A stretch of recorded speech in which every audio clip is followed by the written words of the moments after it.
존경하는 국민 여러분, 사랑하는 더불어민주당 당원 동지 여러분, 대한민국은 민주공화국이다. 대한민국의 주권은 국민에게 있고 모든 권력은 국민으로부터 나온다. 대한민국 헌법 제1조를 읽으면서 두렵고 엄숙한 마음으로 제20대 대한민국 대통령 선거에 출마를 선언합니다. 우리가 국가를 만들고 함께 사는 이유는 더 안전하고 더 나은 삶을 위해서입니다. 자랑스러운 김대중, 노무현, 문재인 정부의 토대 위에서 필요한 것은 더하고 부족한 것은 채우고 잘못한 것은 고쳐서 더 유능한 4기 민주당 정권, 더 새로운 이재명 정부로 국민 앞에 서겠습니다.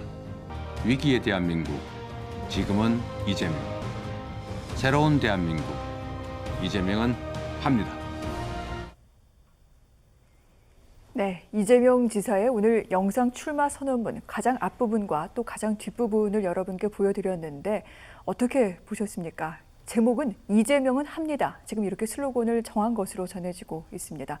자세한 내용을 짚기 전에 그런데 먼저 이것부터 좀 한 가지 좀 여쭤보면서 시작을 할까 합니다. 일단 이 대선에 출마, 중요한 정치 선언을 할 때 그 형식과 어느 자리에서 어떤 이야기를 어떤 식으로 밝혀내는지 이 부분도 상당히 의미가 있는데 오늘 이 지사의 출마 선언은 분명히 다른 대선 주자들과는 좀 달랐습니다. 그 형식적인 부분 먼저 교수님 어떻게 보십니까? 그렇죠. 지난 며칠 전에 윤석열 전 총장의 출마 선언과 확연하게 대비가 되죠. 좀 그런 점에서 철저하게 차별화를 주기 위한 기획이었다 이렇게 볼 수 있을 것 같아요. 명분은 코로나입니다. 하지만 그 형식 자체가 꽃다발도 없고 환호도 없는 그런 출마 선언이었단 말이에요. 그런 점에 있어서 윤석열 전 총장과의 차별화에 신경을 썼다. 그리고 또 하나는 윤석열 전 총장 옆에는 국민의힘 의원들 20여 명이 있었어요. 그런데 지금 없잖아요. 이런 거는 당내에서 지금 그 예비 경선 들어가기 전에 소위 반 이재명 단일화 얘기가 나오고 있거든요. 자, 그런 상황에서 만약에 출마 선언할 때 현역 의원들 뒤에 쫙 달았다. 그러면 이게 또 하나의 줄 세우기거나 또는 병풍 이런 이미지를 주거든요. 국민들에게 굉장히 신선하다. 네. 지난 4년 동안 대선 후보였는데 지겹게 들어왔는데 뭔가 신선하다라고 하는 느낌을 줄 수 있는 그런 차별화를 이 형식 속에 담은 거 아니겠느냐. 좀 그런 점에서 코로나라는 명분과 함께 실리를 챙긴 그런 출마 선언 형식이었다. 뭐 후하게 평가하고 싶습니다. 그렇군요. 다른 후보와의 차별화뿐만 아니라 이 지사 스스로도 그제까지 보여줬던 모습과 또 달라지는 그런 새로운 모습을 보여주고 있다. 상당히 좀 성공적이다. 이렇게 좋은 평가를 해주셨는데 잘 알겠습니다. 그러면 내용적인 측면을 좀 들여다보도록 하겠습니다. 오늘 상당히 많이 나온 내용은요. 불평등, 불공정, 양극화 해소에 대해서 강조했습니다. 그러면서 경제적인 부분, 특히 성장 그리고 공정에 방점을 찍었는데 이 같은 부분 평론가님 어떻게 들으셨습니까? 저도 영상을 일부러 찾아서 직접 봤습니다. 네. 그 느낌은 이재명은 무언가 할 수 있을 것 같다는 느낌, 이런 잔상, 여운을 충분히 줄 수 있는 그런 영상이었다라고 평가를 하고 싶습니다. 네. 자, 요즘 트렌드가 말이죠. 이 15분 분량의 이번 영상이었는데 요즘 이제 틱톡이라든지 아주 짧은 초단편의 영상이 이 젊은 층에게 굉장히 인기를 끌고 있고 그 인기가 40대, 50대까지로 넘어가는 이런 그 일종의 트렌드 현상을 보이고 있습니다. 그런 점에서 비대면 시대, 온라인 시대에 맞게끔 형식에 있어서 매우 신선한 접근을 했다는 데 높은 평가를 좀 해주고 싶습니다. 자, 내용 면에서도 사실은 부족함이 별로 없었다. 그 안에 녹아있는 전체적인 국가의 구상, 그리고 대한민국의 미래, 여기에 그 앞으로 어떻게 자신의 정책을 구현해 나갈지, 그리고 과거 성남시장과 경기도정을 이끌면서 자신이 90%에 가까운 공약을 이행했다는 이런 부분까지 쭉 설명을 하면서 잔잔한 여운을 남기기에 충분했다고 봅니다. 그리고 이런 영상으로의 비대면으로의 이 어떤 방법론을 선택한 것은 또 한 가지 주안점을 둬야 될 게 이재명에게 늘 따라붙는 것은 친문이냐 반문이냐. 그래서 반문인데 당신은 그럼 이 정당의 주류냐 아니냐라고 하는 이런 질문과 대결 구도에 항상 놓여 있었는데 네. 사실은 이렇게 비대면으로 접근함으로써 새몰이 같은 게 필요 없고 새몰이를 하게 됐을 때는 친문이냐 비문이냐 또 친이재명이냐 아니냐에 대한 이런 이분법적인 논리의 보도가 나올 수밖에 없는데 그런 것을 피했다는 네. 점에서도 굉장히 용의주도하게 접근을 했다라고 볼 수 있습니다. 게다가 또 한 가지 중요한 것은 그동안에 이재명을 바라볼 때 뭐 인권, 그다음에 평등, 그리고 뭐 이념적으로는 다소 진보적이다라고 평가를 받았는데 여기에 성장이라고 하는 키워드를 얹음으로써 국민이 먹고 사는 문제, 경제에 대해서 이재명이 어떻게 할지에 대한 부분까지도 구체적인 제시를 했죠. 오죽하면 이번 연설문에서 18차례 경제를 언급을 했습니다. 심지어는 공정을 13번 언급한 것보다 훨씬 더 많이 네. 언급을 함으로써 이재명이 앞으로 앞으로 개척해 나가야 할 새로운 어떤 과제들, 정책들은 전체적으로는 이 성장과 맥을 같이 하고 있다는 점을 보여줬다는 거. 이런 점에서 상당히 좀 좋은 평가를 주고 싶은 그런 심정입니다. 그렇군요. 네. 자, 오늘 출마 선언의 형식뿐 아니라 그 내용적인 측면에 있어서도 후한 평가를 한다. 사실은 저희가 정치인들의 어떤 선언문을 놓고 이야기를 할 때 이렇게 좋은 평가를 하는 경우가 드문데 오늘은 상당히 좀 후한 평가가 나오고 있는 것 같습니다. 그럼 또 이 부분 하나만 더 여쭤보도록 하겠습니다. 보통 저희가 이재명 경기도지사의 대권 주자로서의 어떤 그 언급하고 있는 부분에 대해서 많이 각인이 돼 있는 내용은 사실은 기본소득입니다. 그런데 오늘 출마 선언문에는 이 부분에 대한 언급이 그다지 많지가 않았습니다. 이런 부분은 어떻게 봐야 될지 아울러 교수님께서는 어떤 내용에 주목을 하셨는지 궁금한데요. 네, 저도 그 기본소득 얘기가 조금 많이 나올 줄 알았어요. 네. 그런데 완전히 허를 찔렀습니다. 사실 기본소득의 현실성 문제라든지 또 퍼주기 논란, 얼마든지 논란이 될 수 있는 부분이거든요. 근데 그 이제 최소화했어요. 사실은 그 기본소득이라고 하는 것 자체가 지금 이제 경제 상황에서 돈이 많이 풀려 있는 상황이고 이런 상황에서 필요성은 있지만 현실성의 문제에 있어서 굉장히 논란이 되는데 이번 출마 선언문의 흐름의 그 전반은 굉장히 경제 성장의 포인트가 있었습니다. 그것도 그냥 성장하겠다가 아니라 구체적으로 큰 틀에서의 대안을 제시를 했어요. 예를 들어 뭐 산업구조 재편이라든지 특히나 규제 합리화, 그 다음에 뭐 미래인재 육성, 뭐 그 다음에 인프라 확충, 뭐 평화 경제 체제 이렇게 해가지고 다른 그 소위 경제 성장을 하기 위한 그러니까 대한민국 현실의 문제점에 대한 진단과 그 진단에 따른 대안 그리고 비전 제시 이런 부분들이 기승전결로 잘 짜여져 있었는데 그런 점에 있어서 기본소득만이 아니다. 나는 준비돼 있다. 이제까지 기본 시리즈로 자기를 인식해온 사람들에게 뭔가 조금 더 준비돼 있고 네. 그다음에 나는 사실은 더 대통령 자리에 올라가면 더 넓은 정책이 준비돼 있다라고 하는 그런 가능성을 갖다가 보여주는 그런 선언문으로 돼 있었거든요. 좀 그런 점에 있어서 기본소득을 2번밖에 언급 안 한 것은 뭐 향후에 있을 논란들을 갖다가 미리 좀 차단하고 그리고 국민들에게 민주당이 이제까지 집권했는데 또 기회를 준다라고 하는 것은 기대감이 있어야 되잖아요. 네. 그러니까 나는 기본소득 말고도 다른 거 많아요. 이런 효과를 주기 위해서 기본소득은 2번밖에 언급 안 한 거죠. 그렇군요. 자, 오늘 출마 선언을 통해 이재명 지사는 더 넓고 또한 열린 모습을 보여줬습니다. 그리고 오늘부터 이제 본격적인 대선 레이스는 시작이 된 것 같습니다. 자, 민주당 오늘 9명의 대선 주자들이 모두 모여서 이 공정선거 실천 서약식을 갖고 여러 가지 이야기를 꺼내놓기도 했는데 그런데 이런 얘기가 나옵니다. 일단 민주당 경선 레이스 뭐 옛날에는 친문 비문을 민주당 안에서 어떻게 사람을 구분하는 잣대로 썼다면 지금은 이재명 대 반 이재명이다. 지금 1대 8의 구도다. 이런 얘기 나오기도 하고요. 이미 당 내에서는 공격이 좀 시작된 양상이기도 합니다. 이낙연 캠프 측에서는 검찰개혁 미온적이다. 윤석열 비판도 자제하고 있다. 이런 얘기했고요. 정세균 전 총리 오늘 아침에 라디오 인터뷰에서 영상 선언문에 대해서 나를 좀 많이 따라한 것 같다. 이런 얘기를 하기도 했습니다.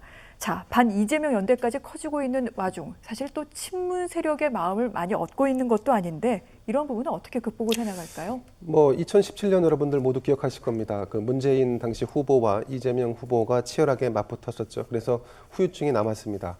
아무래도 이제 당내 경선이라 할지라도 경쟁을 한다는 것은 경쟁의 우위를 점하기 위해서 포지티브한 것도 하지만 네거티브한 것도 하죠. 그래서 이제 승리한 쪽에서 본다면 친문재인을 사이드에서 본다면 이 이재명 지사에 대한 미움이라든가 아니면 반발 아니면 비판이 있을 수 있죠. 근데 이번에 이제 출마 선언문을 내면서 제가 느낀 것은 이미지적으로는 그 당선 가능성이 매우 높다는 이미지도 좋고 그리고 준비된 후보라고 하는 이미지도 상당히 좀 네. 각인을 좀 시키는데 나름대로 성공을 한 것 같습니다. 그러므로 인해서 슬기롭게 친문 혹은 당내 강성 지지층과의 어떤 충돌이랄까 분파적 어떤 그 경계선을 잘 넘어왔다. 그리고 그 대신 미래라고 하는 키워드, 성장이라고 하는 키워드를 던졌다. 그리고 또 한 가지 당내 예를 들어서 반 이재명 연대를 뭐 추진한다라고 하는 기사들이 계속 나오고 있지 않습니까? 자, 그런데 이 반 이재명 연대 누군가를 반대하기 위해서 연대를 한다는 것은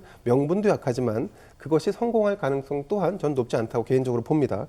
이 친문 뭐 과거 뭐 이런 식의 논리보다 이런 식의 논리가 파괴력을 갖기에는 좀 어렵지 않나. 그리고 무엇보다도 과거 이 어떤 합종 연행이라고 하는 단어 자체가 좀 구태의연하게 비춰지는 시대입니다. 지금은 정치인 개개인에게 당신의 브랜드는 무엇인가를 네. 국민이 물어보고 있고 거기에 대한 답을 원하고 있는데 그런 질문에 대한 답을 하기 전에 이미 나는 누구랑 같이 해서 누구를 극복할 거야, 이길 거야 라고 하는 자체에 큰 호응이 없는 것 같아요. 제가 볼 때. 그리고 또 한 가지는 만약에 사람 대 사람으로 어떤 전선을 형성하는 것이 어렵다고 한다면 사실 그것보다 더 용이한 것은 키워드죠. 상대의 주요 정책과 반하는 것, 나의 정책이 더 우월하다라고 이렇게 해서 전선을 형성하는 것이 있는데 지금 보면 이재명 경기지사가 내세웠던 국민 기본 소득이라는 논쟁을 벌이고 있는데 이거는 그냥 아주 기초적인 프레임 이론에 기초하더라도 보더라도 이 이재명의 워딩 속에 다른 후보들이 다 빠져드는 양상이지 그걸로 구분해서 선을 그어서 나는 이재명 후보와는 좀 차별화를 둘 거라고 하는 것이 성공보다는 오히려 약간 좀 패색 네. 뭐 이런 쪽으로 좀 비춰지지 않나 싶습니다. 그렇군요. 사실 뭐 여러 후보들도 반 이재명 기치를 공공연하게 얘기하고 있지는 않습니다. 하지만 돌려서 뭐 적통성, 품위 등등을 얘기하면서 뭐 어떻게 보면은 손을 잡는 모습을 일부 보이기도 하지만 예전 같은 그런 뭐 전략이라던가 어떤 그 연합이라던가 이런 것들은 통하지 않을 것이다. 지금 평론가님께서는 그렇게 말씀을 해주셨습니다. 이런 가운데 오늘 그 대선 주자들이 다 한자리에 모였었다고 말씀을 드렸죠. 이 자리를 마치고 난 뒤 이재명 지사 기자들을 따로 만났는데 이런 말을 하기도 했습니다. 질문이 나왔습니다. 경선이 과열되다 보면 사생활 관련 여러 문제가 불거질 수 있다라고 기자가 질문을 했는데 가족에게 폭언한 건 사실이다. 뭐 그러지 않으려고 노력하겠지만 그때로 돌아간다면 어쩔지는 사실 잘 모르겠다. 당시 어머니에게 이렇게 폭행한 형을 참을 수가 없어서 그런 상황에 이르렀다. 가족들이 시정과 이권에 개입을 하려고 하는 것을 막다가 생긴 일이라는 것을 국민들께서 감안해 달라라고 얘기를 했습니다.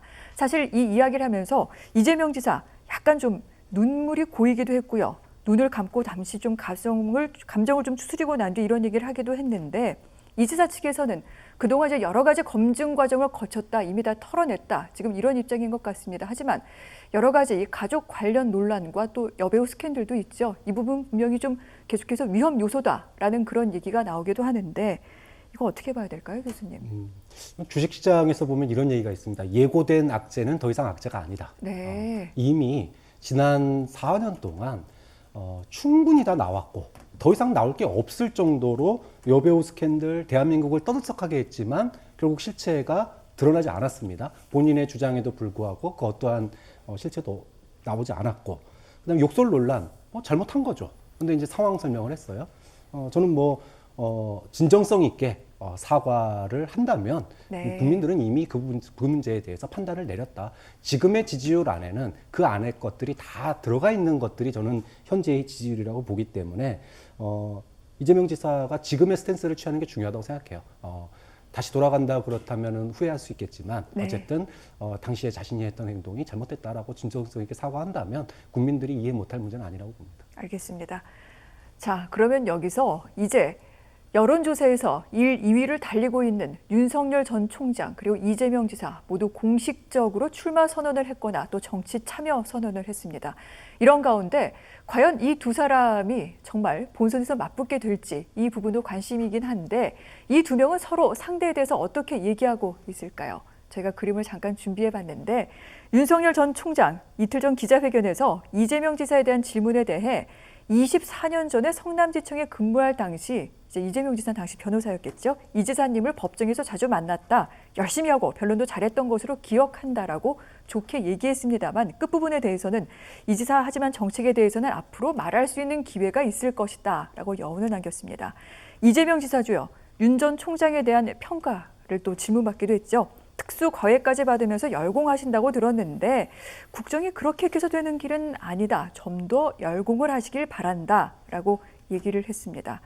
아직까지는 좀 부드러운 것도 같습니다. 저격을 자제하던 분위기인 것도 같은데 그런데 아까 당내 주자들이 이재명 지사에게 했던 얘기 가운데 하나 윤석열 전 총장에 대해서 그렇게 비판하지 않는 것 같다. 이런 얘기를 하기도 했습니다.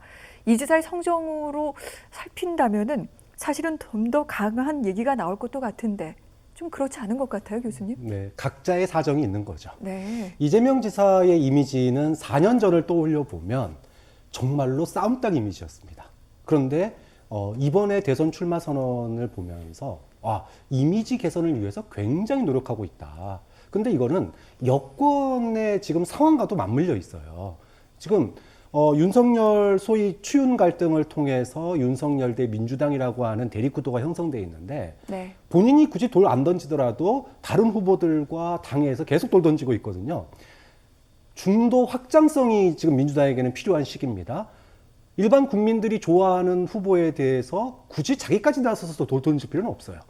국민들이 좋아하는데 굳이 거기다 돌 던져가지고 이후에 자신을 지지해 줄 사람들에게 싸움닭 이미지를 부각시킬 필요가 없다라는 거죠. 또 두 번째는 이번 민주당 대후보가 가져야 될 프레임이 뭐냐 하면 문재인 정부 그래 노력했어 진정성 있어 그런데 실력은 없네 부동산 정책 못하네 이거였단 말이에요. 그런데 이재명 지사가 이번에 가져온 프레임은 뭐냐 일 잘하는 사람입니다. 이미지 근데 이재명 지사의 이미지는 아까 말씀하셨던 것처럼 기본 시리즈 그다음에 막말 싸움닭 이런 이미지였단 말이에요. 그런데 지금 윤석열 전 총장에 대해서 네. 비판을 자제하는 것은 본인의 이미지 준비되어 있는 사람, 일 잘하는 사람, 정쟁보다는 일 중심인 사람 이런 이미지를 위한 포석이다. 네. 이렇게 본다면 지금 이재명 지사는 그동안의 자신의 약점으로 또 당의 약점으로 지목돼 있는 면을 잘 우회해서 가고 있다. 이렇게 평가 좀 이야기를 하는 게 전략이 아닐까 그런 전략이 아닐까 그렇게 평가를 하고 싶습니다.